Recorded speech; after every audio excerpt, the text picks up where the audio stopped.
வீட்டில் காய்கறி அப்படி இல்லைன்னா சமைக்க வீட்டில் எந்த பொருளும் மேஜராக இல்லை அப்படின்போது இந்த ரசம் தான் மோஸ்ட் ஆஃப் த வீட்டில் ப்ரிஃபராக இருக்கும். அது என்ன ரசம் அப்படின்னு சொல்லி பார்த்தீங்க அப்படின்னா வெங்காய ரசம் தான்.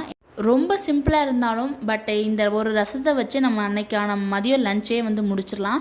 ஓகே, வாங்க இதை எப்படி செய்யலாம் அப்படி சொல்லிட்டு பார்க்கலாம். நான் ஒரு பெரிய லெமன் சைஸ் அளவுக்கு புளி கரைச்சி அது கூட கொஞ்சமாக சால்ட்டு, அதுக்கப்புறம் 1/2 ஸ்பூன் மஞ்சத்தூள் ஆட் பண்ணி மிக்ஸ் பண்ணி வச்சுருக்கேன்.